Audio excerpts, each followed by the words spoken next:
Hello, and welcome to How Books Are Made, a podcast about the art and science of making books. I'm Arthur Atwell.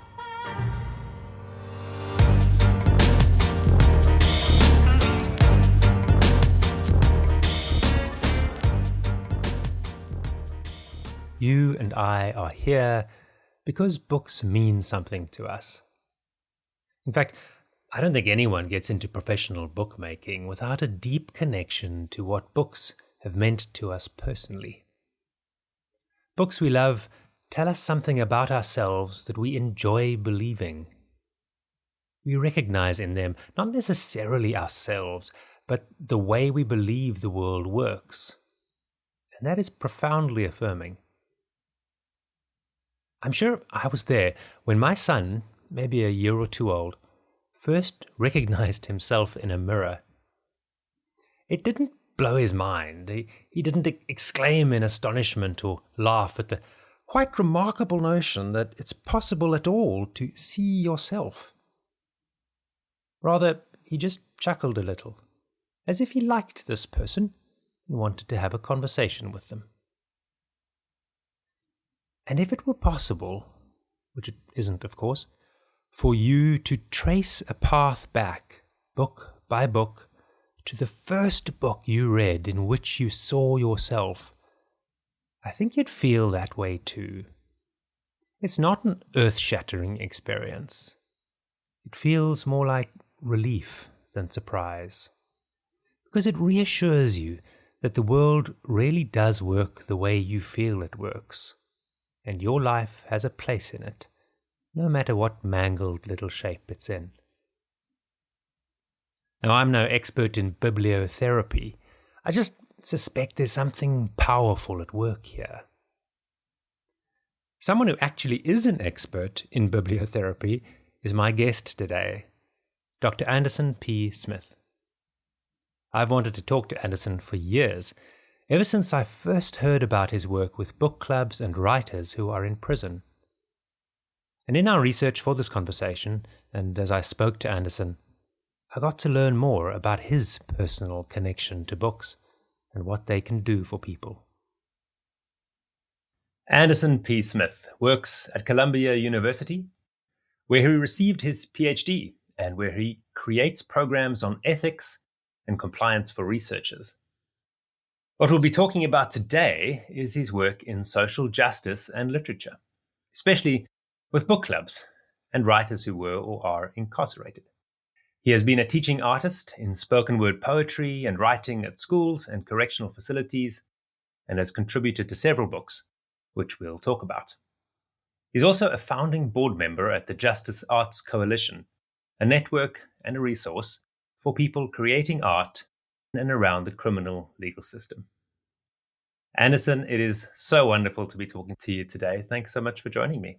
Wonderful speaking with you as well, Arthur. Thank you for having me. So you were born and raised in the Bronx, and to a South African like me, famous places like the Bronx are more metaphors than actual neighborhoods. And the Bronx, to me, signals as well that you've seen and learned some hard things about life that many people don't get to see and learn. So what does it mean to you to say you were born and raised in the Bronx? Well, to be honest with you, Arthur, the Bronx has always been, fundamental to my life. I was born there, I went to school there. To me, the Bronx was my whole life. My family wasn't very rich, and we weren't very poor either. It was only when I started traveling alone at about, 13 and 15 years old, to Manhattan, surrounding boroughs, that I saw more of just the surroundings of New York City. But as we all know, the world is much more larger than what we saw. But, the bright lights, right, the busy streets, the hustle bustle of the city, that's really what drew me and opened my eyes to different ways of living, cultures, and everything. I grew up at 1520 Cedric Avenue, which is known as the birthplace of hip hop. To me, right, it was just home. Yeah, It was just home, right? But to others, it was a place where, people could be creative and express themselves. This made me realize that sometimes we don't see the importance of where you're from until others point it out. So, although I'm not really into baseball, I understand the importance of landmarks like, Yankee Stadium, right? sure. And people like, Babe Ruth. And I also live near Roberto Clemente State Park, right? And even though, again, I'm not a big baseball fan, I know that Roberto Clemente was definitely a groundbreaking Latin American baseball star in the United States. And these things have helped me to appreciate the rich history and culture of the Bronx. Yeah. I've visited only once, and it was such a thrill to see these places that I consider the iconic places in so many people's own life stories. We take it so for granted, Yeah. we take it all for granted because again, it was just I didn't see it the way the world saw it. Yeah. I just saw it as simply home, a place that, we navigated. Yeah. So here we are today, and we want to talk about book clubs. I am fascinated by book clubs, and as a publisher, book publisher myself, they've been a big part of the way I see the landscape of publishing. Mhm. In 2022, you wrote a paper with Jodie Pollack. It was published in Dialogues in Social Justice. And I want to read a quote from that. You wrote, "Books beg to be discussed. Through reading texts and sharing our understandings with others, we can create spaces that promote imagination and connection for healing and social justice." Absolutely. And I love that you say books beg to be discussed, and we'll get to the connection to healing as well. What is it about books that makes them beg to be discussed? Well, absolutely. Again, I wrote the statement, so I definitely wholeheartedly agree. But books do invite discussion, and by exchanging our interpretations, whether in real time conversations or through delayed communications, we foster environments that nurture creativity and interpersonal connections. And these discussions can become powerful tools for healing and advocating for social justice. So, by sharing diverse perspectives and experiences, we deepen our understanding and empathy, which are crucial for fostering inclusivity and driving societal change. There's this quote that I love reciting by Dr. Redeem Bishop, right? And she explains the various pathways through which readers could experience literature. And she says that books are sometimes windows offering views of the world that may be real or imagined, familiar or strange. Then she says that these windows are often sliding glass doors, and readers have only to walk through an imagination to become part of whatever worlds has been created or recreated by the author. But then she says, when lighting conditions are just right, however, a window can also be a mirror. And literature transforms human experiences and reflects it back to us. And in that reflection, we can see our own lives and experiences as part of a larger human experience. Therefore, reading then becomes a means of self affirmation, and readers often seek their mirrors in books. Hmm. So we got to talk about it. We got to live it, and we got to share it. It's not meant to stay on the page. Absolutely. It's always fascinated me that, reading a book is such it's not lonely, it's solo. It's a very individual connection with the book. And yet the minute you lift your eyes from the book, you have this urge to speak about it with the first person you see. It's a wonderful thing. And to actually use that as a tool, so interesting. You've done quite a lot of work on tackling racism using literature. A few years ago, you facilitated a program called the Dexter Community Schools Culturally Responsive Book Club Initiative. I love that phrase, culturally Yes. responsive. You've also spoken elsewhere on using literature to tackle racism. Can you tell me more about what that looks like, using literature specifically to address racism? Sure. I think that the way I can really illustrate this point is by just explaining the workings of the Dexter Community Culturally Responsive Book Club Initiative. Really, it was just a way to demonstrate the demands for a school community to critically analyze and address racism through literature. So, for 3 months, our participants engaged in three-book asynchronous and synchronous experiences focused on literacy and socioeconomic development that promoted diversity, equity, and inclusion. So, at its very core, I wanted participants to consider their own identities and visions for a world at both individual and global levels. And I wanted them to have a heightened sense of diverse points of views and the ability to express opinions constructively, right? Mm. I constructed the theoretical framework for this particular initiative, and I drew it from concepts that I covered in my dissertation that I sent to you over the Yeah. weekend.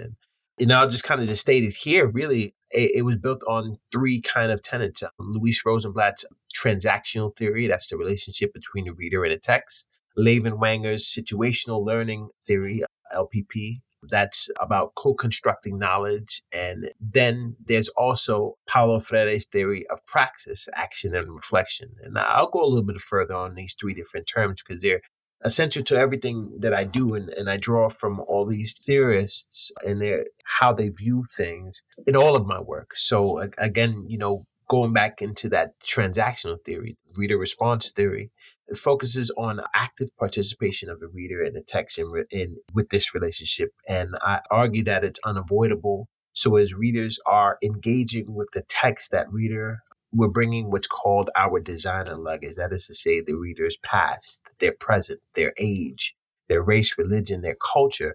And thus, the reader's comprehension of a text is understood in the context of their life, right? Then there's Lavenwanger, right, in their assertion that any form of knowledge always lies in the power to renegotiate the meanings of their past and future in constructing the meaning of the present circumstances. So that in being in dialogue with others not only allows a person to have their thoughts validated, but also gives them an opportunity to learn from others in ways that we could construct identity and reimagine ways to apply what they have learned. One of the most significant parts of this theory, it's certainly true that learning is enmeshed in the process of identity construction. And then finally, there's Paulo Freire's theory of praxis, right? That the act of reading alone is certainly not it, right?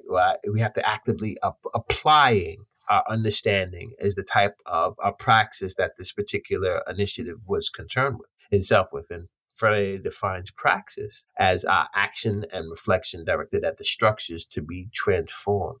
And the structures to be transformed in this initiative were the participants themselves, or rather their thought processes as they exist in the world. And again, this requires active metacognition, and that's neither thought alone or action alone, but it's certainly a combination of the two.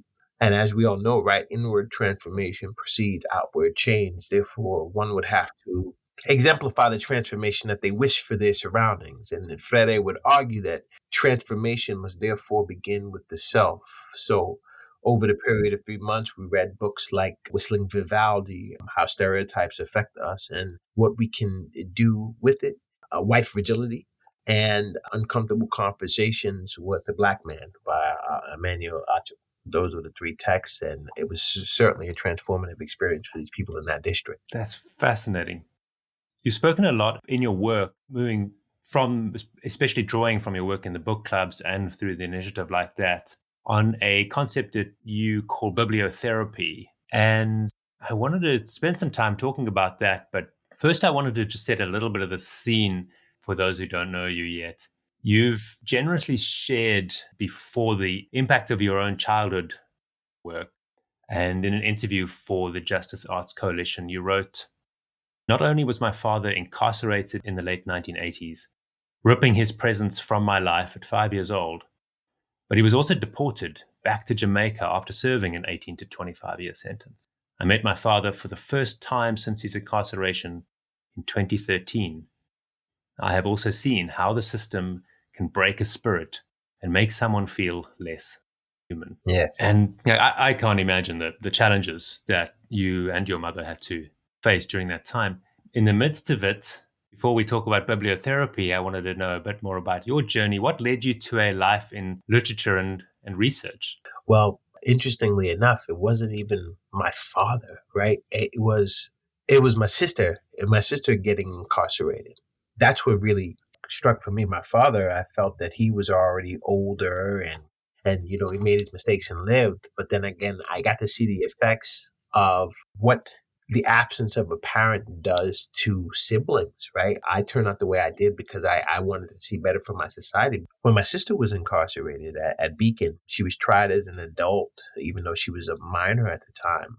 That's what really hit me, and I was always creative. I wrote poetry in my spare time. I performed poetry, and I've spoken and done so many things, but I didn't know how to teach poetry or creative writing for that matter. But I knew that if my sister could share her story, if so many people could share their stories of what they have gone through, then perhaps they could inspire others, through this vicarious experience that reading provides to live their life a little bit differently, right? Sometimes that vicarious experience can really save a life. So I got my first master's degree from Manhattanville College, my MFA in creative writing. And that's where I learned how to teach writing. From there, I created a course on methods and mystery. And I started to teach in prison through rehabilitation through the arts, which is a whole nother story in itself. But I started to teach at a medium security prison in New York, the course that I had developed while I was in Manhattanville. And then once I graduated, they allowed me to start to teach because, you get your MFA, that's a terminal degree. And then there I kind of started to craft my teaching style for writing and with the hopes, all in the hopes of, helping my sister tell her story better. And then from there, I said, my students could really benefit from, one, I was one of the first Black people to teach in prison, right, through this organization. And I knew that what my presence meant to see me in that space, especially, in a certain light. So I knew that, going back to school to get my doctorate, I received my PhD in English education, as you mentioned earlier. I went back for my doctorate ultimately because I wanted the men and women that I was teaching to be taught by the best, and I wanted to be at the top of my game, and also just as an educator.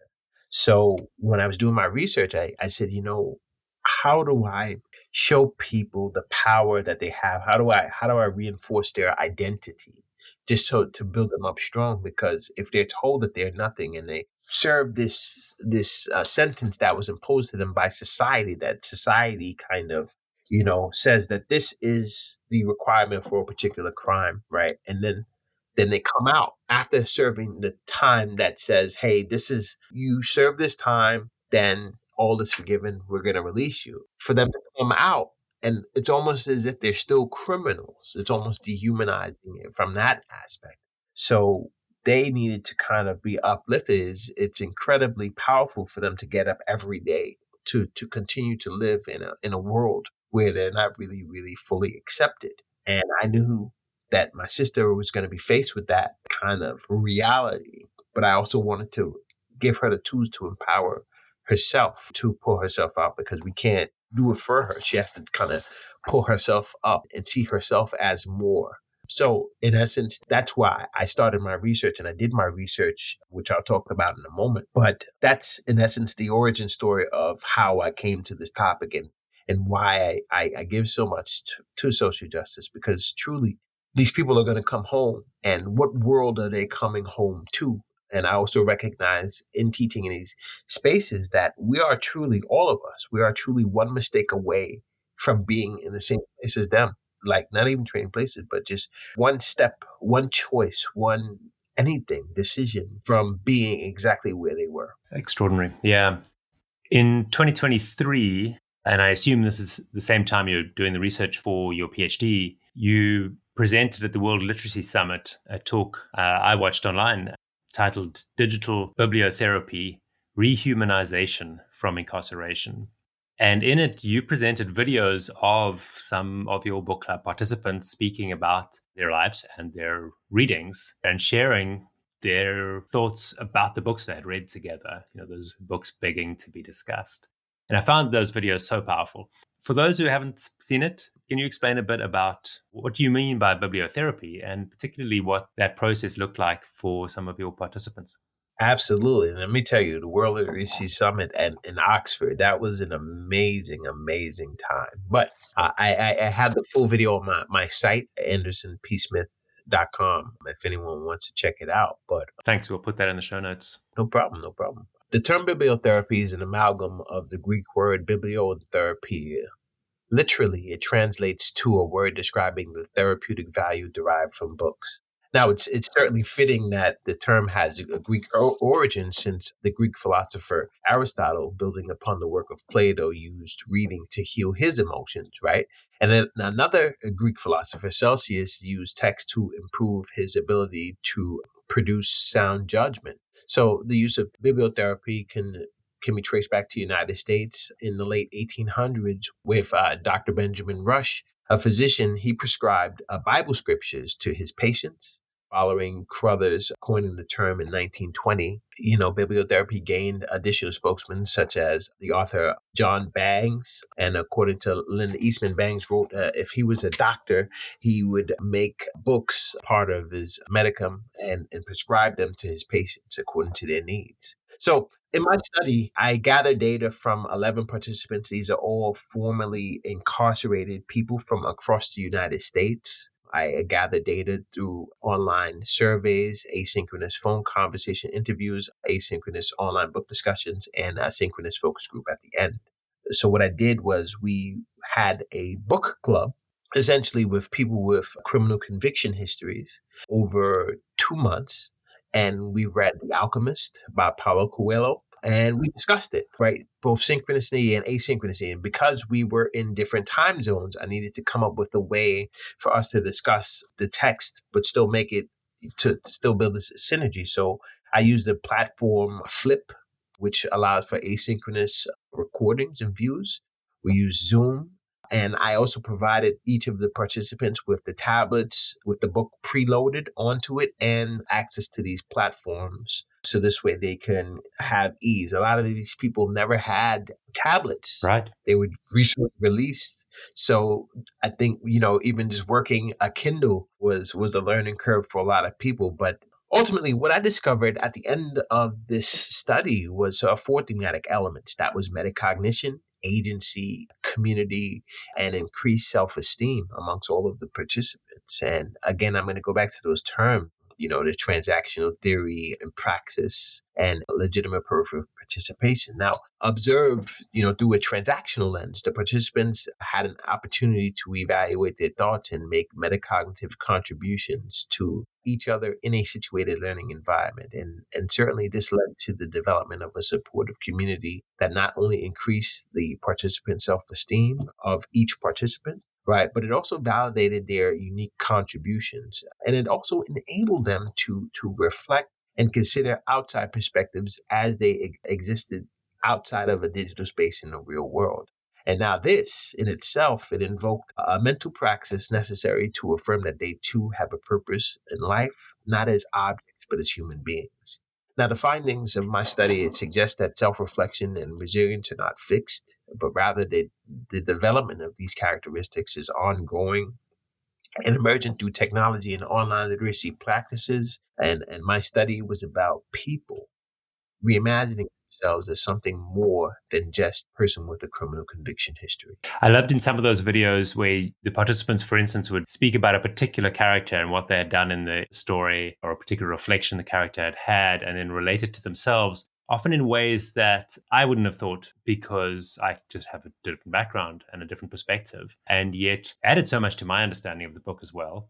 And just was such a fascinating insight, and could see layers of self-awareness emerging in people as they were talking about the characters in the story. That must have been quite thrilling for you to see that happening. Yeah, absolutely. As they were reading the books, I just imagined my sister having this book in front of her and what it could have done for her, right? Even before her period of incarceration. But I just think about truly how that vicarious experience can really help a person cope with whatever they're going through. And it's not just the book itself that's doing the work, it's the discussing the book. I find that so interesting. It's the Yes. discussing the book that really brings the healing home. Yes, and the various perspectives. Again, it goes back to that concept of how we are approaching the text. We come to the text with our own history, right? But when we share our histories or interpretations with another individual, those experiences and that exchange of information can create almost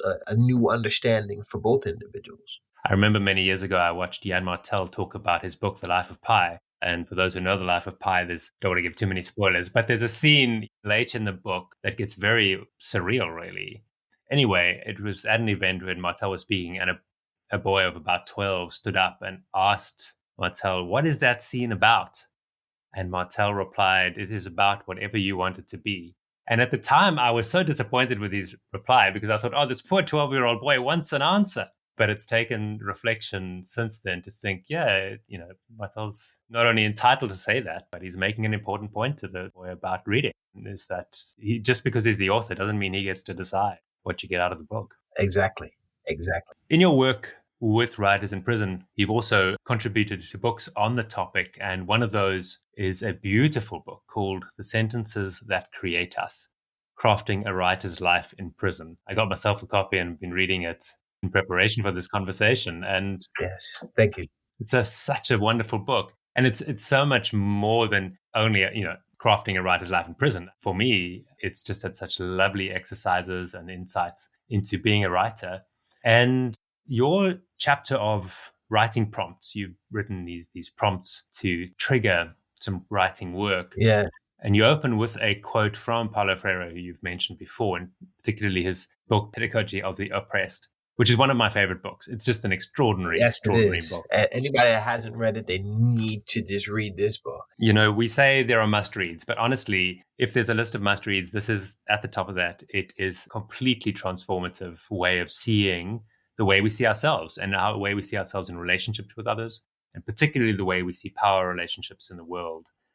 You've quoted from Freire elsewhere too, and you mentioned him earlier. I'm curious to know, were there particular perspectives that really guide your work with writers and poets and readers from Freire's work? Yeah, I always go back to this quote: "The liberation is practice, the action or reflection of men and women upon their worlds to transform it." What it says to me is that it's truly up to individuals to change the world around them. I think that oftentimes we think of ourselves as insignificant, right? But I think that social media shows people. Now, if there's anything I praise social media for, is the power to bridge communities and the power of platform and voice.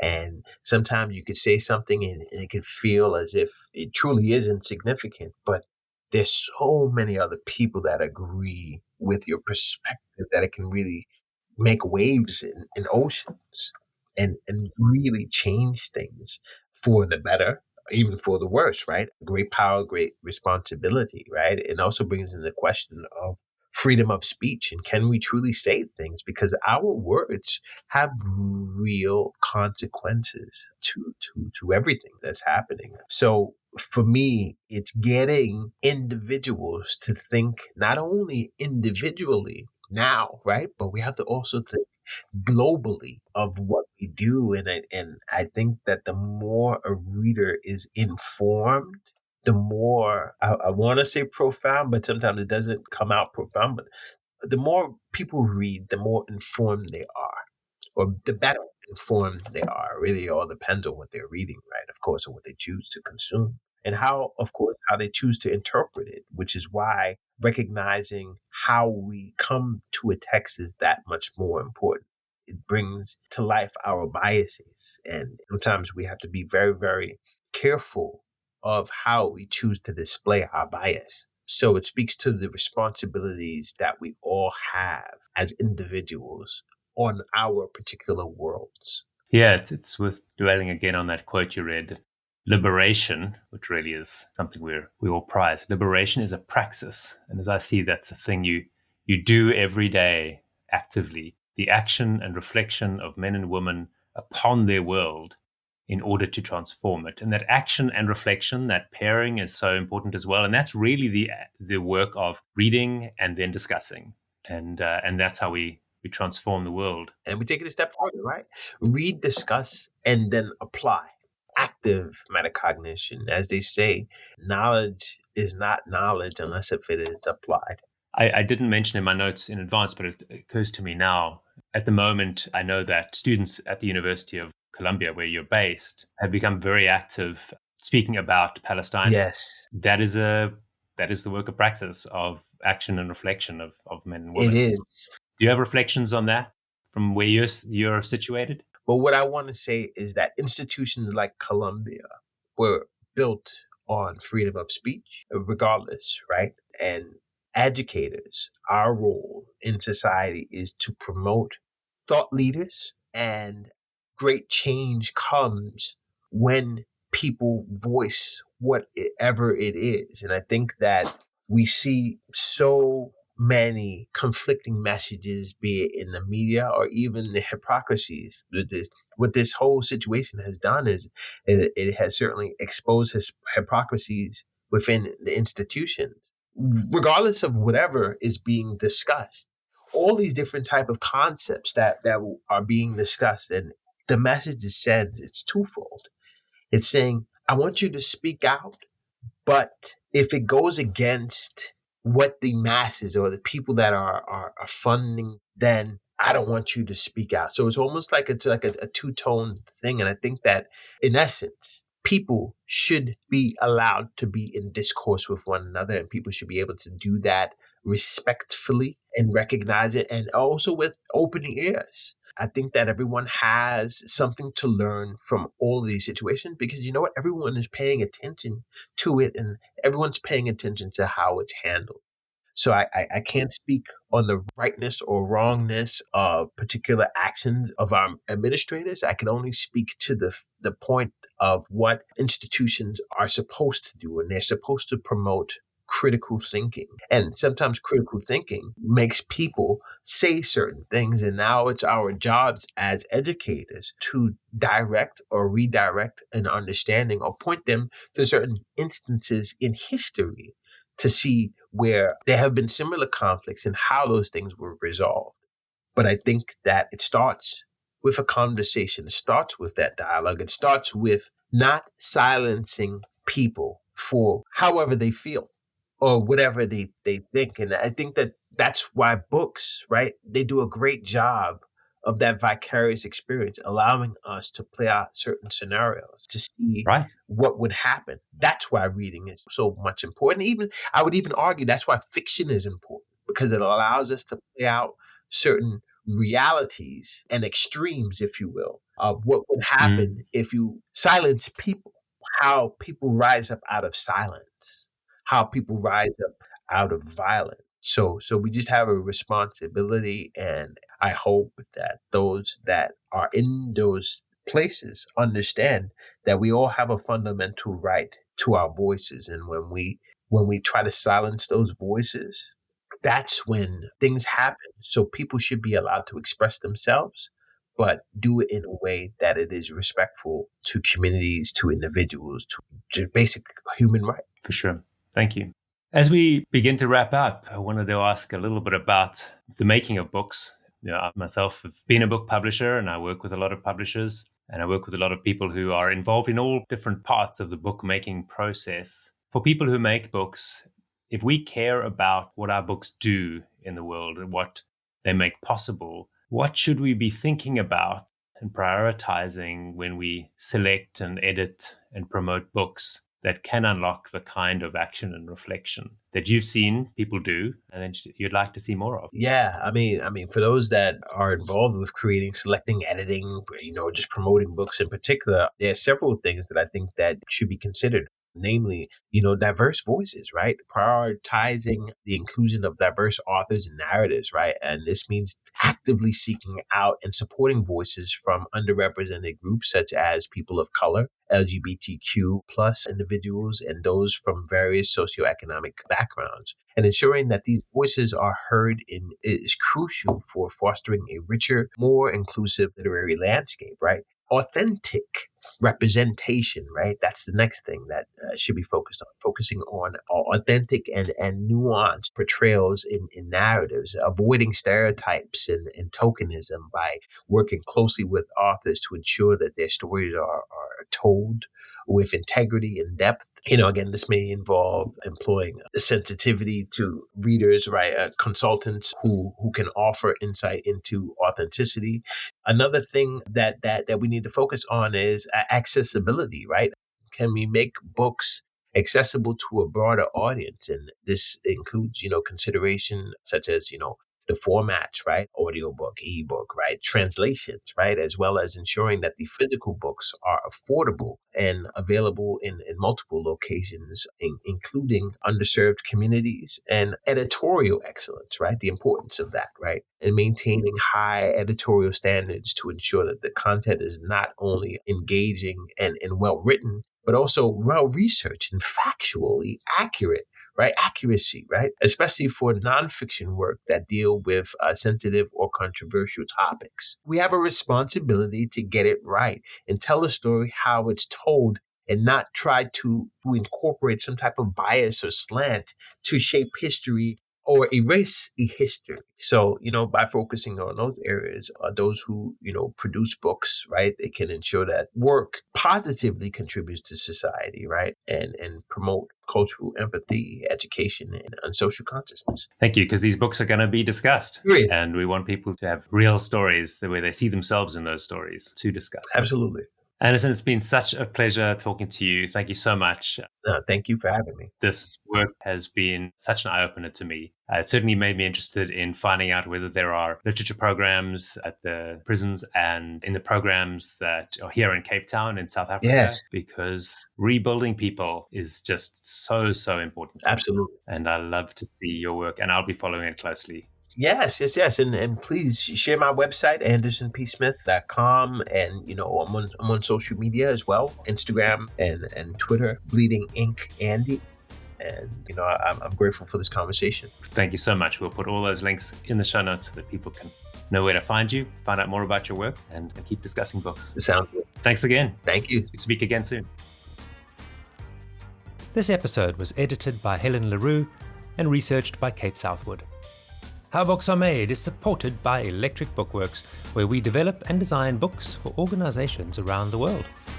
You can find us online at electricbookworks.com.